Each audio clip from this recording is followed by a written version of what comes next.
umuhari inamahoro uratewe impungenge cane n'uburyo agateka kazina muntu kabandanya gahonyangwa mu gihugu cacu c'u Burundi, mu gihe abatwara igihugu bobo badahengeshanya kwamamaza ko amahoro yiraye, agateka kazina muntu gasonerwa, umwimbu wongerekanye, igihugu gihagaze neza mu nzira y'iterambere.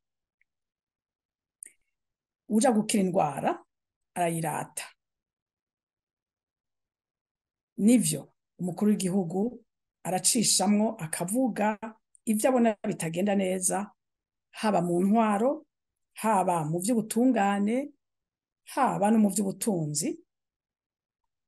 Ubu rero nashiremwo n'ico kibazo gikomeye c'agateka kazina muntu, mbere arabe n'ibi bimaze iminsi biba bitavanako ku vyerekeye ihonyangwa ry'agateka kazina muntu k'abakenyezi. Ni vyinshi muri iyi minsi.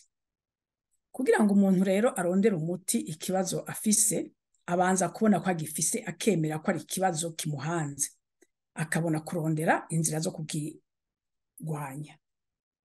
Uburundi nibwemere ko agateka kazina muntu gahonyangwa.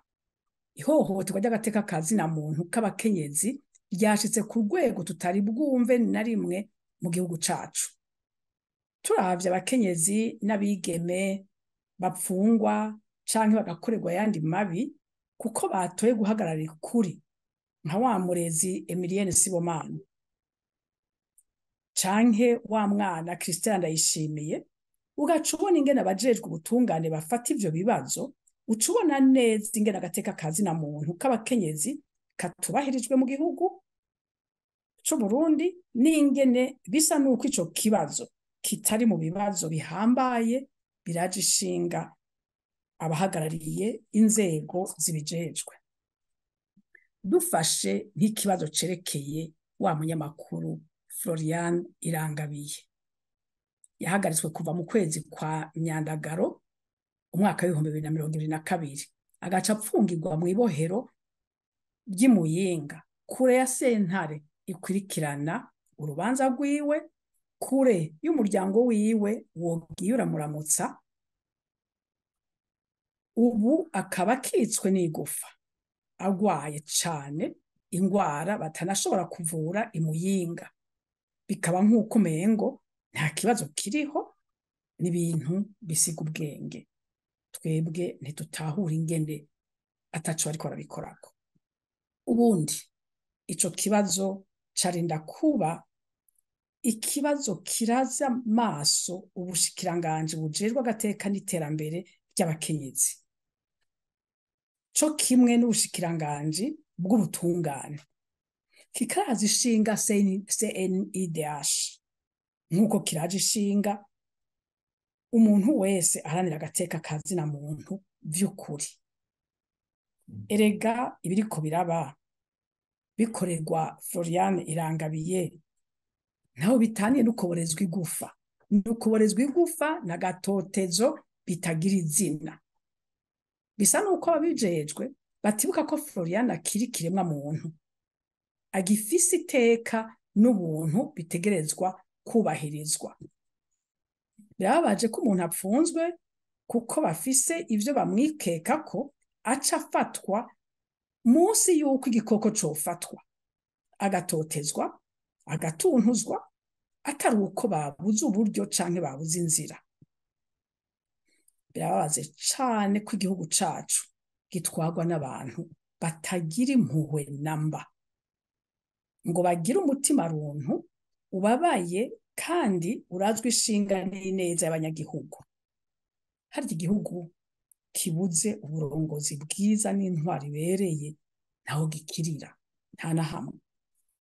Umushikiranganje ajejwe ubutungane nahaguruke, ahimiriza abafise dosiye ya Florian bamurekure agende kwa muganga.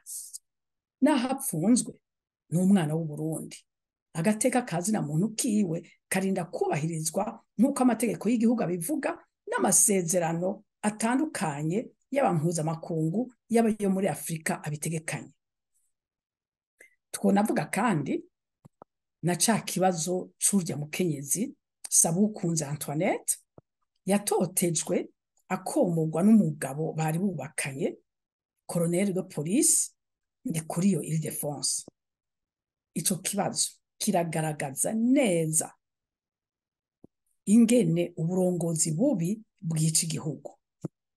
Igihagararo n'igikenye ntivyarinda kurengera ingingo ya sentare ngo ababijejwe ntibabibonemwo akanenge. Birababaje ko umuntu ari mu gipolisi ari wafata iya mbere mu guhonyanga amategeko no guhonyanga agateka kazina muntu kugeza no kukabajejwe wenyene ngo biheze vyemegwe ntihagire ubuvuga kandi uwukorerwa ayo mabi adahengeshanya gutabaza. Turasavye n'ukuri abajejwe igipolisi bakora igishoboka kugira ngo uwo mukoloneli yoye gukoresha amabanga yiwe kugira akorere ikibi umugore wiwe n'abana biwe. Sentare yaraciye urubanza, urwo rubanza nirushirwe mu ngiro. Nimba vy'ukuri mu Burundi atawuri hejuru y'amategeko, uwo mupfasoni narenganurwe. Ico ni ikibazo gikomeye c'uburongozi ata n'umwe mu bajejwe uburongozi bw'igihugu yorinda kurenza ku ruhu rw'amazi. Abakenyezi n'abigeme mu Burundi barageramiwe, uburorero ni bwinshi. Abarongozi b'igihugu nibagira ico bakoze vyihuta. Floriane Irangabiye avugwe, Sabukunze Antoinette n'ibibondo vyiwe batabagwe, abakenyezi babone ko agateka kazina muntu kabo kubahirijwe, mbere n'abarundi babonereho ko hariho koko icizere ko ibintu bizohinduka, Uburundi bukogorora.